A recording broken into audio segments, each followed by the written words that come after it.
This video is presented by Glenn Smith Chevrolet GMC in Opelika. Get ready to smile. Hello, baseball fans. You're watching On Deck with Tyler Redmond. Welcome into On Deck, everybody. Thank you for tuning in. While you're here, do us a favor, like the video, subscribe to the channel, and hit the bell for notifications so that you can stay up to date with everything going on here at On Deck, and of course, with your Atlanta Braves. We are just a little over 6 days away before the MLB Trade Deadline. Things are heating up, conversations are being had, and frankly, we want to be a part of it. So, we have a few different scenarios that I think could be very possible for the Atlanta Braves. And before we say anything else, for those of you out there that don't think the Atlanta Braves are going to be active, I hate to break it to you, they will be. Alex Anthopoulos has been very quiet over the last few weeks, which usually indicates something is in the works. And frankly, why wouldn't there be? This team over the years has been too good, and if they make it into the postseason, you never want to throw that opportunity away. So I really think they're going to be active. We could all talk about the different priorities, where each ranks. You could talk about the outfield. With the recent injury to Ozzie Albies, you could talk about the infield. You could talk about the starting rotation with its injury woes as well. There's a lot of different avenues that the Braves can go at the trade deadline. One thing that I think is for certain is that they will be targeting outfield offensive assistants. They will be going after an outfielder with a bat for sure. I think they very well may go after a starter, and I've said this multiple times over this season. They're going to go after a starter for a few reasons. Number one, this year, but also when you consider the fact that Max Fried is heading to free agency, as is Charlie Morton, and the Braves could potentially be losing both in the offseason, the Braves may find it worth it to go ahead and get another starting pitcher.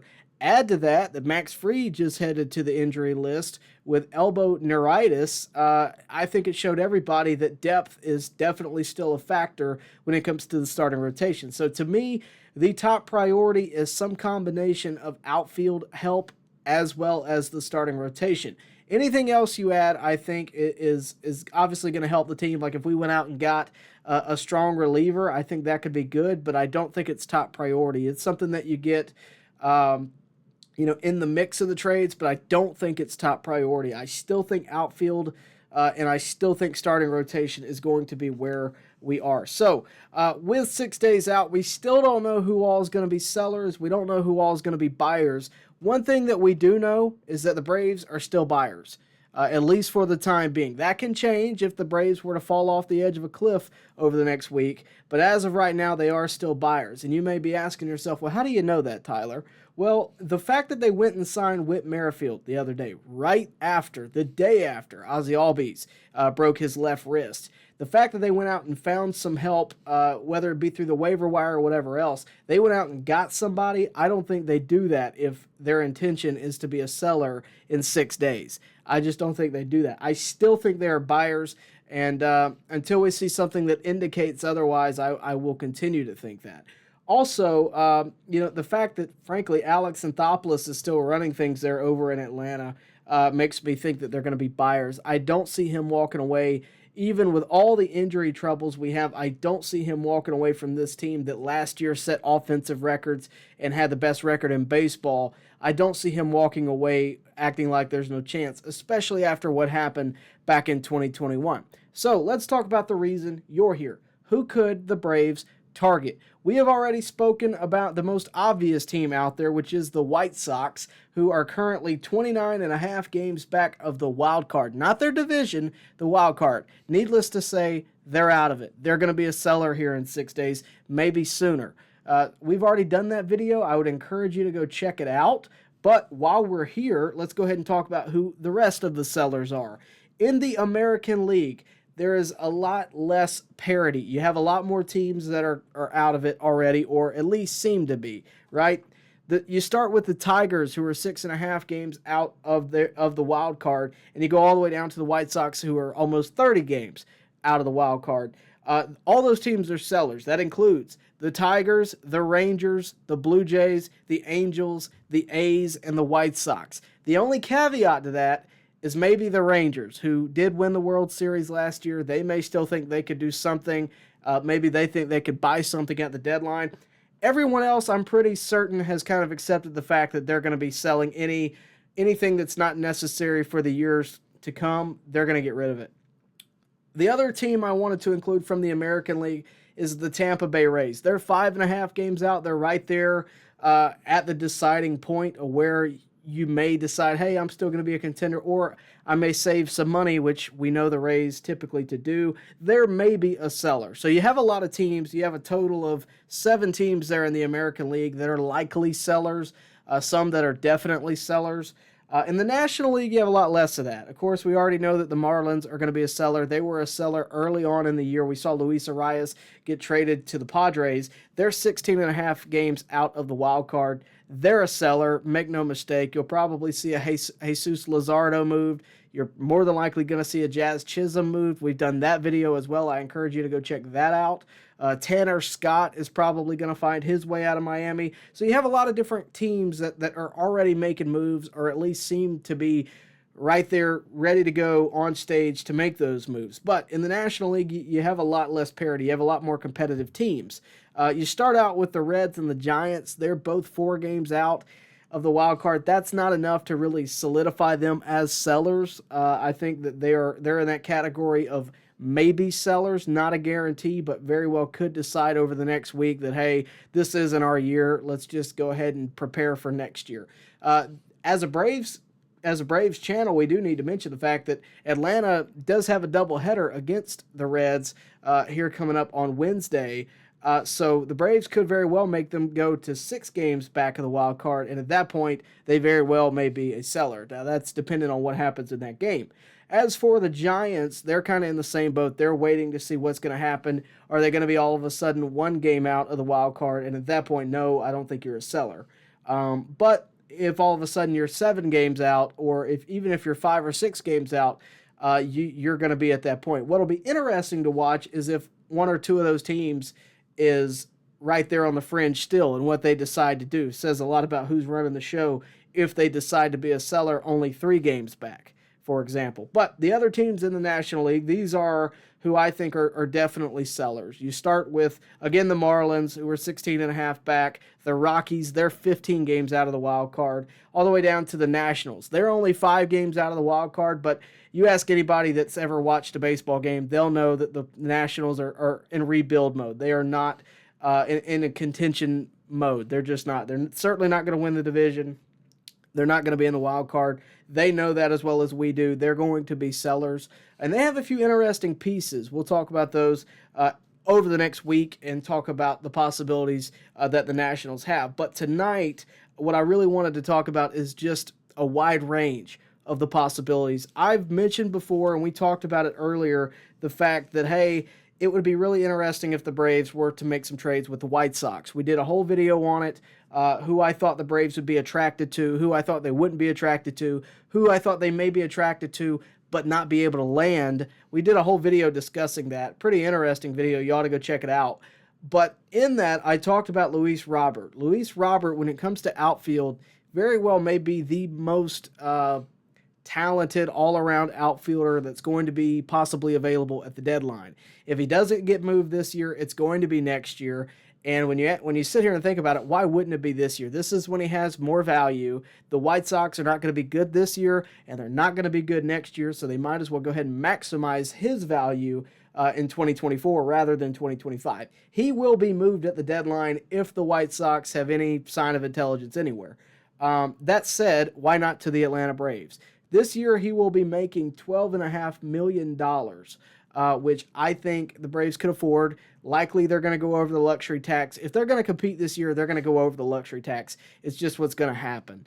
So that, to me, is not really a factor. We've seen AA do far more with far less than what the Braves have this year. The trade deadline's where he does his best work. I expect them to go all out if they're going to do anything, which, by all indications, they're going to.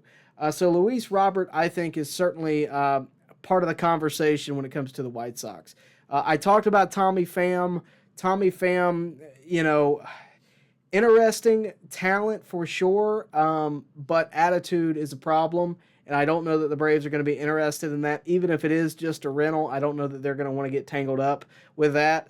And I also don't know that he's going to give you enough offensively to really be of assistance. His numbers this year are down. I'm not saying he's played bad necessarily, but I don't know that playing in Atlanta is going to help him. And really the attitude problem turns me away even more. The other guy that really interests me is Erick Fedde. A lot of people are wanting to talk about Garrett Crochet. I'm not even going to sit here and lie to you. I don't think the Braves are going to sign Garrett Crochet. I would get a lot more clicks if I did, so bear with me. But Garrett Crochet, if I'm the White Sox, he's the one guy that I'm keeping through this rebuild. Just like they kept Freddie back when the Braves rebuilt. You always keep a centerpiece. If he does move, the asking price is going to be astronomical. He very well may move, but again, they're going to get flooded with prospects, frankly, prospects that the Braves don't have. So that's a synopsis of what I think about the White Sox. I think if you could somehow acquire Luis Robert and Erick Fedde, I think you'd be in a really good place. We're going to talk about that trade scenario here in just a second, but I wanted to first hit the fact that a lot of folks say that the Braves have nothing to trade, right? They don't have any capital to trade. I disagree. There's definitely a gap to where the Braves used to be and where they are now in the farm system rankings. I don't deny that. I am a realist. I know that they're not what they used to be. We've traded those guys, or they're in the major leagues now. I mean, it just is what it is. However, to say that the Braves don't have any prospect capital is, you'd be fooling yourself. The top 10 prospects right now, A.J. Smith-Shawver leads it. I think he could land you somebody by himself if you wanted to make that deal. Hurston Waldrop is number 2. Both of those guys would get you quite a good trade package. J.R. Ritchie, Owen Murphy are 3 and 4. We drafted those guys a couple of years ago. Both have had injuries here and there, but still highly touted prospects. Nacho Alvarez, who got called up yesterday, highly touted prospect. Wouldn't surprise me if his appearances in the majors could help him and help the Braves land somebody. The only other one I'd really want to mention in the top 10 is Drake Baldwin. I think he could be of interest as a catcher. I think he could catch some interest from teams. So that's something to keep in mind. Didn't even mention Jose Perdomo. Didn't even mention a few of the others. The key here is they do have prospect capital. They may not have what they used to, but they do have prospect capital. The other thing I would mention is that I didn't even bring up Bryce Elder, Dylan Dodd, Darius Vines, etc. Alan Winans, I didn't even bring any of those guys up because I didn't have to. You throw those guys in a trade, the Braves can make something happen. There's no doubt in my mind that Alex Anthopoulos can make something shake. Are you ready to save big on a new GMC? At Glenn Smith GMC in Opelika, you can own one of the best-selling vehicles in the USA. The GMC Sierra pickup is discounted up to $14,500 off. The roomy and comfortable GMC Terrains are up to $8,250 off. And the GMC Acadias with 3 spacious rows and seating for 7, discounted up to $8,000 off. At Glenn Smith GMC in Opelika, Get ready to smile. In this mock-up trade, the Braves would acquire Luis Robert Jr., Nicky Lopez, and Erick Fedde. Now, you probably see a name on there that is familiar to you, but you're probably wondering why it's there. Nicky Lopez. Nicky Lopez, by all accounts, is not known for his offense. He is not being brought in to give you offense. He is being brought in to give you defense at second base with the absence of Ozzie Albies. That is what he is there for. And before you say, well, Tyler, we don't need that, Ozzie will be back. He'll be back in 8 weeks. That's a long time. Someone like Nicky Lopez could be very beneficial to the overall defense, and anything he gives you offensively is gravy. And before you say, well, Tyler, what does that do for us? We need offense. I completely 125% agree with you, which is why you're getting Luis Robert here. You're not just getting Nicky Lopez. You are getting offense, which is going to help you. But you got to get somebody to cover second base. And maybe you're sitting there thinking, well, Nacho Alvarez could do that. There's nothing to say that he can't cover second. I agree, but he's in this trade. The White Sox would acquire Nacho Alvarez, Darius Vines, Bryce Elder, and Spencer Schwellenbach. Now, I know a lot of you are probably thinking that, man, that's a lot to give up. But that's what makes this trade even, right? The White Sox are cutting costs by losing some of these guys. The Braves are getting some of that cost, and they're losing a couple of prospects. That's how trades go. You got to give up something to get something. The loss of Spencer Schwellenbach, to me, is probably the biggest one because I think there's the most potential there. Bryce Elder has hit his peak at times, and he's hit his lows quite a bit. Darius Vines is another big one. Nacho Alvarez is a big one. It's going to stink to see him go, for sure. I don't deny that. For the White Sox, again, they cut costs. They get some highly rated prospects in Alvarez, Schwellenbach, Darius Vines, and even Bryce Elder. That adds to the starter possibilities for them as they begin to rebuild. But for the key here is they get to cut costs, and when you're down in the wild card standings almost by 30 games, that's what your goal is here. That's why they're going to be losing Tommy Pham at the deadline. They're going to be making trades. They're going to be sellers. There are other sellers, for sure, at this deadline. I mentioned the Marlins earlier. We spoke about Jazz Chisholm earlier this week, and I think that there's a similar trade package that could be put together for a Jazz Chisholm, because someone like Jazz Chisholm who gives you versatility not only in the infield but also the outfield and could give you some offensive life could be very beneficial at a time like now, because when Albies does return, you could move Chisholm from the infield and put him into the outfield if need be. You could also DH him if need be. There's a lot of different ways you could use him, and he plays a lot of different positions. I like the idea of Chisholm, especially with the Albies injury, but I think if you're going to trade with the Marlins, you also maybe want to go get a Tanner Scott, who will be available at the deadline. Reliever, he's had a great year. A lot of people are not pointing to our bullpen as a weakness. I am not pointing to our bullpen as a weakness, but you can always improve it. And we've had our injury woes this year. I think adding someone like him would help put some structure to the bullpen, a little more so than what we have right now, and give it a little bit more life. Because here's the thing. If you're going to make trades like this, you're going to go all out. You're going to try to get as many different advantages to your team as possible, especially when you've had injuries like the Braves have had this year. We did a video the other day talking about injuries, not only in the starting lineup, not only in the starting rotation, but even the bullpen has had injuries this year. There's no denying that. AJ Minter just got back from the injured list. We've seen Tyler Matzik. He's on the 60-day IL. So we've had a lot of guys go up and go down, and really I think someone like a Tanner Scott or just a solid bullpen arm could be very beneficial to what the Braves are going to do in 2024. So the Marlins trade with Jazz Chisholm, I think you need to add a bullpen arm.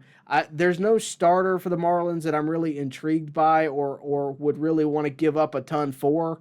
And Tanner Scott, I don't think you'd have to give up a ton for. But I do think that the addition of a Tanner Scott could be very beneficial. So we'll see what happens there. Other teams that we ought to talk about, let's go ahead and talk about the A's. I've had a lot of people talk about Brent Rooker over the past couple of weeks. Rightfully so. Brent Rooker's had a great year this year. A lot of folks have brought up the fact that, hey, if we get him, what's his defense going to be like? He's primarily a DH for the A's. I'm not saying his defense is great, but I don't think the Braves really need defense as much as they normally do. And what I mean by that is, a lot of times, because the Braves' offense is so strong, they put a premium on defense. That's why Orlando Arcia is playing second base, because the offense pretty much usually takes care of itself. It doesn't need assistance like it does this year. But you add injuries of Ronald Acuña, you add injuries throughout and down the lineup, Ozzie Albies. We've seen Riley get hurt this year. Sean Murphy got hurt this year. You add all that into account, and your offense starts looking weak. And right now, I think they really need help. Brent Rooker could assist there. He's got 22 homers on the year, a 290 batting average. You throw that guy into the lineup and you put him in left or right field, you start looking a lot better. And a lot of people may overlook that, but I think a guy like a Brent Rooker would fit well in Atlanta. I think you could potentially sign him longer term. He's very cost effective. But with that, you're going to have to give up a lot of prospect capital, similar to what we talked about earlier, possibly more than what we talked about earlier for Luis Robert, but virtually the same situation. The thing that you do get with Brent Rooker, if you were to trade for him, is he's not a free agent until 2028. So you'd have him for a few years, at least under team control. But again, there's no place for a DH on this team. Marcell Ozuna has by far been the best hitter this year. So Brent Rooker would take the field. He would have to play defense, because as a guy who watched a lot of Braves games back in 2022 and 2021, and 2020, I don't know that I want to see Marcell Ozuna in the field ever again. So Brent Rooker would have to take the field. Maybe you take a step back in defense, but I almost think it's worth it to get a Brent Rooker. And since we're talking about the Oakland A's, we cannot talk about him without talking about Mason Miller, who has taken the year by storm as a reliever. There's been a lot of talk about the A's wanting to keep Mason Miller. I don't buy that for a second, to be honest with you, because yes, he's not a free agent until 2030. Yes, he's had a great year as a reliever. He's got a 2.21 ERA, 40 innings pitched, 15 saves on the A's. That's pretty good. He's been one of their shining lights this year, certainly in their pitching staff. I would say their entire team. He was an all-star, and he's, again, got a lot of team control. The prospect capital or the trade capital that you'd have to give up to get a Mason Miller would be astronomical, similar to a Garrett Crochet, because everybody's trying to maximize everybody's value. It just is what it is. That said, if you're going to make a phone call for Brent Rooker, if you're going to check in with the Oakland A's, you need to ask about Mason Miller. I think it's unlikely. I don't think it's going to happen. But if Alex Anthopoulos could somehow make that happen, I think it'd be very good for the team. But again, just like Garrett Crochet, I think it's unlikely because, again, there is no ability. It doesn't match up between the two teams. The A's would be looking to cut costs if they're going to trade someone. Mason Miller, they're paying $740,000 for this year. He's not arbitration eligible until 2026. So they're basically paying him the minimum of what they would have to pay a player, and he's very good for them. So unless you're giving back a ton of prospect capital or a ton of MLB capital, you're not going to get him, in my opinion. I think the A's would be foolish to do something like that. However, if it were to happen, I think every Braves fan would be jumping for joy. It just doesn't really add up. I think Brent Rooker makes more sense, although I think you'd have to give up more for Brent Rooker than you would for Luis Robert, and Luis Robert arguably gives you more on defense, could give you more on offense when he's fully healthy.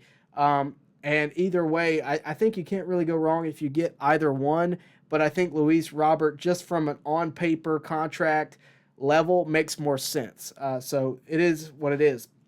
Let's talk about the Tigers for a second. Tarik Skubal has gotten a lot of attention. The Orioles seem to be right there looking for what he's going to do and whether or not they want to get him. I doubt the Braves are going to get him.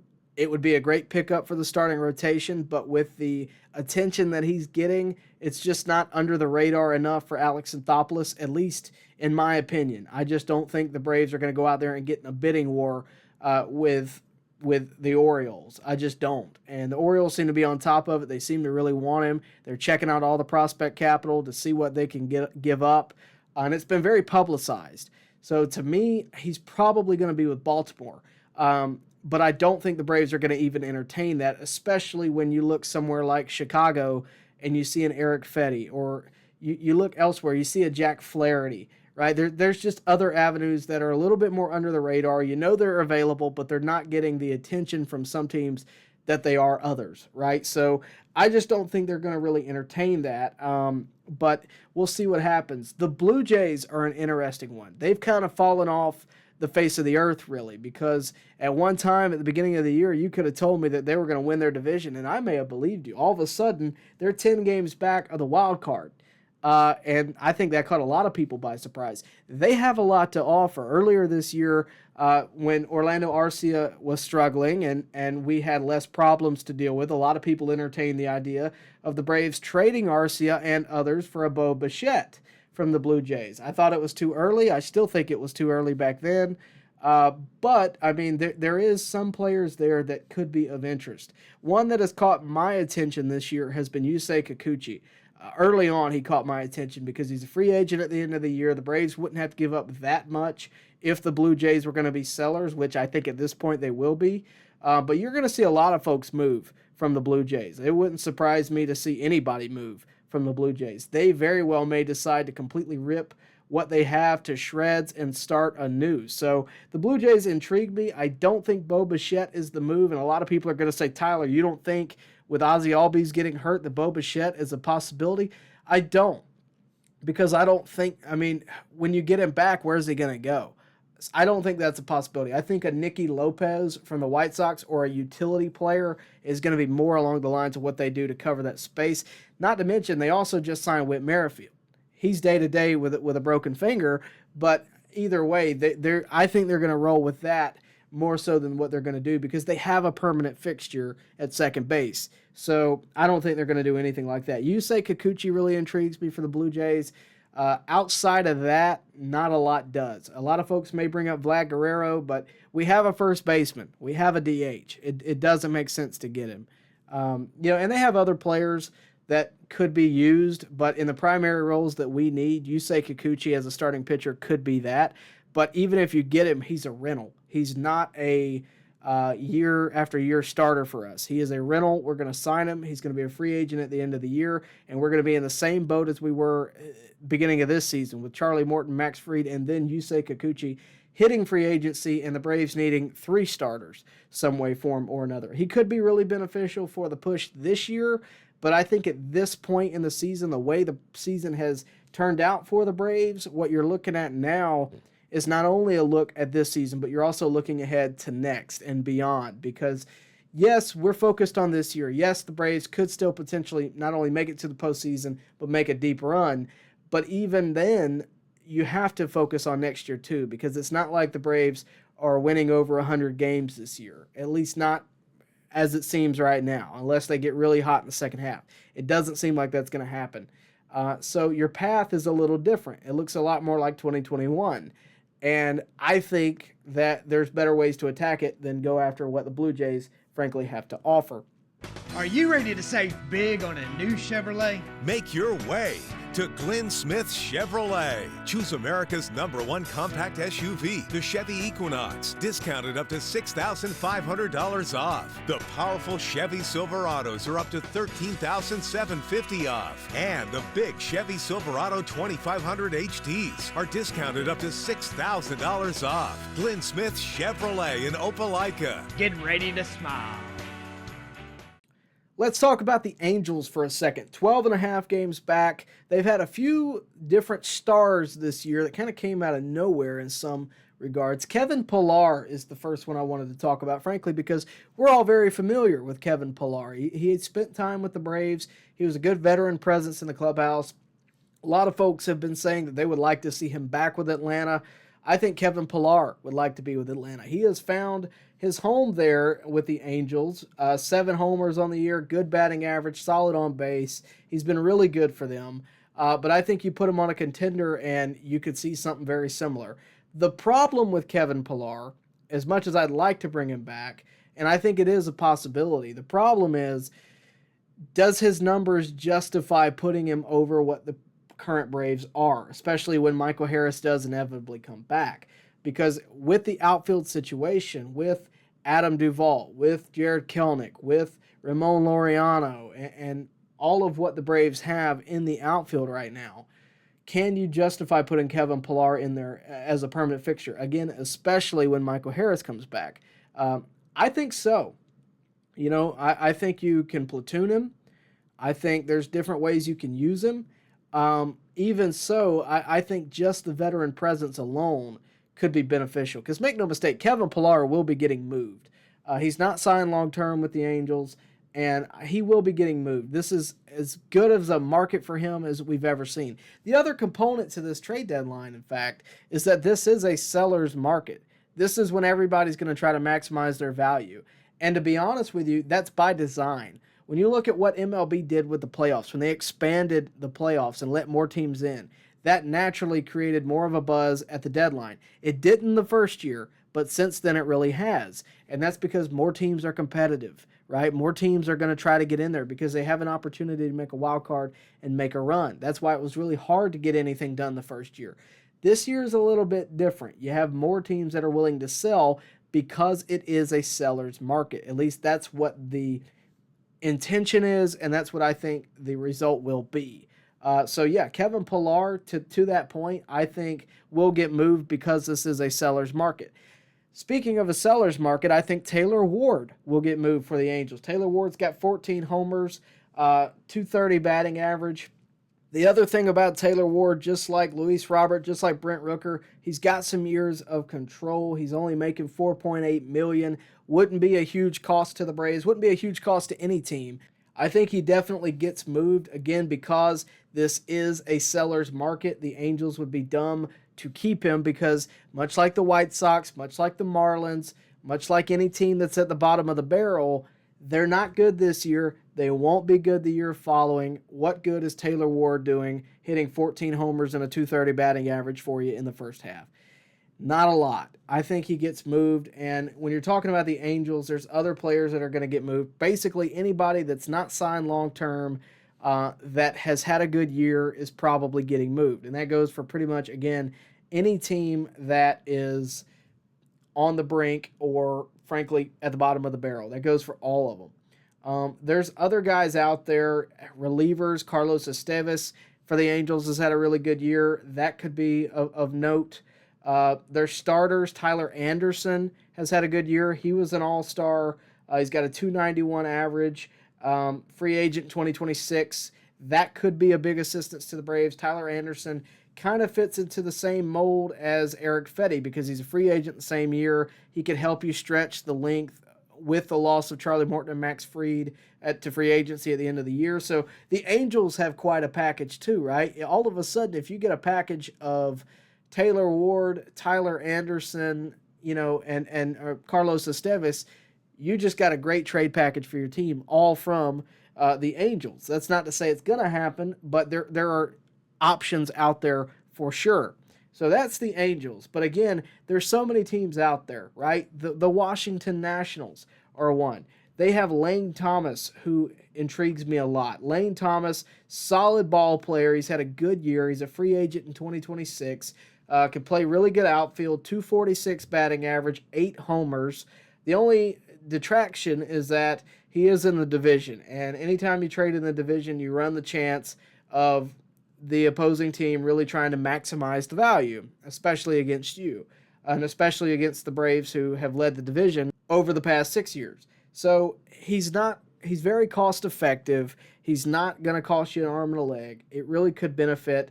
The power could be better with Brent Rooker or Luis Robert, but either way, he's got good stats. .246 average, .315 on base, .396 slug. That's nothing to shake a stick at. He's been very good so far this year, and really, when you look at what he's done, I think that you can't be mad at it if that's what the Braves did at the deadline, and not just that, but if they incorporated that with other moves. If that's what they did for the outfield result, I wouldn't be mad about it. I think it's a solid move. You could have done better, no doubt about that, but you also could have done a lot worse. I think Lane Thomas is a safe bet. I think he's a good bet, but again, I think you have to accompany that with other moves. And when looking at the Nationals rotation, there's no one that's really having a great year. Everybody's ERA is north of 3 outside of Trevor Williams, who's currently on the 15-day IL. So I don't know that you're going to solve your starter situation with the Washington Nationals, but I do think you could potentially solve your outfield problem with the Nationals. And there's nothing wrong with cherry picking throughout the league either, right? Let's say you get Jazz Chisholm, but you want to get Carlos Estevez from the Angels.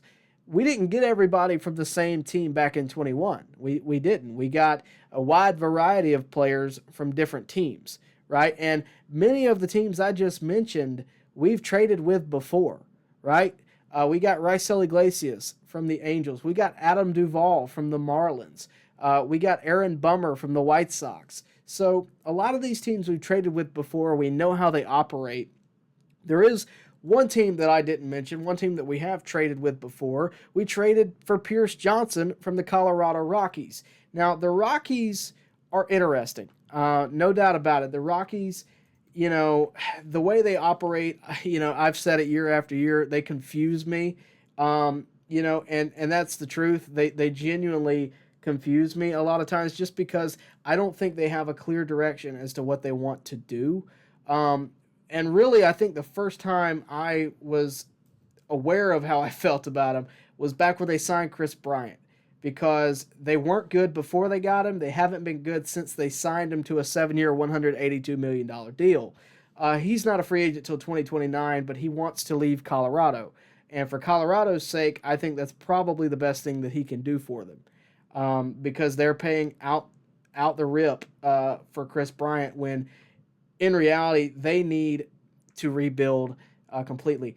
I would say that one of their best players this year has been the catcher, Elias Diaz. He's been really good. Ezekiel Tovar has been good. But in the outfield, you of course have Charlie Blackmon, who plays primarily DH now. Brenton Doyle has had a fairly decent year, 16 homers, 279 average. Jake Cave has been all right. We've talked about these guys before, but there's no one that really jumps off the page. I think if you're going to trade with Colorado, you'd probably be looking more along the lines of pitching, which even then, not a lot to offer, especially not, in the starting rotation. Everybody's ERA north of 4. I say that, and I say this with all due respect, even in Colorado, they're not great numbers. So it is what it is. If you got somebody, you could turn it around. There's nobody that has a super low fielding independent percentage. There's just nobody that really you look at and go, that's who I want. Colorado Rockies are an interesting team because they play just good enough to maybe get a crowd every so often, but their direction and what they want to do with their team really confuses me. And so there's nobody on those teams on that team that I really want. So that's where I am with the Rockies. But just about every other team I mentioned, there's folks there. And I didn't go through everybody. I didn't talk about the Reds or the Giants or the Rays because they're still just maybe sellers. But the door has opened. There are more sellers than there were 2 weeks ago. And I really wanted to give an in-depth look at what I thought about all of them prior to the deadline. We're going to talk about this throughout the entire week. We're going to be here. We're going to discuss it, and I hope you'll be here with us. So if you would, please do like the video, subscribe to the channel, hit the bell for notifications so that you can stay up to date with everything going on here at On Deck, and of course, with the Atlanta Braves and also the Major League Baseball trade deadline. We will be doing a trade deadline watch-along here on the 30th, starting at 5 p.m. I would love for you to be a part of it. The only way you're going to know about it is if you like, subscribe, and hit the bell for notifications. That's going to wrap it up here. Thank you for watching. We'll see you next time right here at On Deck. This video has been presented by Glenn Smith Chevrolet GMC and Opelika. Get ready to smile. Baseball fans, make sure you like and share this video and subscribe to this channel. As always, thank you for your support.